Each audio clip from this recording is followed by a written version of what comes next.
ఒకటి రెండు కాదు, ఎన్ని పరీక్షల మధ్యలో వచ్చినా కొన్నిసార్లు గెలుపు దక్కింది, కొన్నిసార్లు ఎదురు దెబ్బలు తగిలినాయి 14 ఏళ్లలో.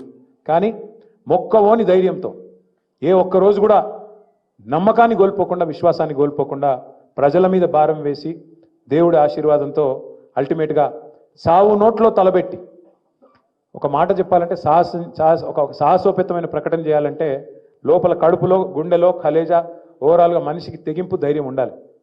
నేను ఆంధ్రప్రదేశ్ నుంచి పోతున్నా, తిరిగి తెలంగాణ గడ్డ మీదనే కాలు పెడతా అని చెప్పాలంటే దానికి చాలా గుండె ధైర్యం కావాలి. ఆ ప్రకటన చేయాలంటే ఆంధ్రప్రదేశ్లోకి వెళ్ళి పోతున్నా, తిరిగి తెలంగాణ గడ్డ మీదనే నేను కాలు పెడతా అని చెప్పాలంటే చాలా ధైర్యం కావాలి.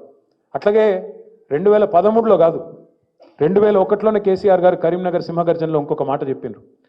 నేను ఎత్తిన జెండా దించితే, చాలామందికి ఒక అపనమ్మకం ఉంది, నేను ఎత్తిన జెండా కనుక దించితే, పోరాటాన్ని పక్కన పెడితే నన్ను రాళ్లతోని కొట్టి చంపే అధికారం మీకు ఇస్తున్నా అని చెప్పే ధైర్యం చాలా తక్కువ మంది రాజకీయ నాయకులకు ఉంటుంది.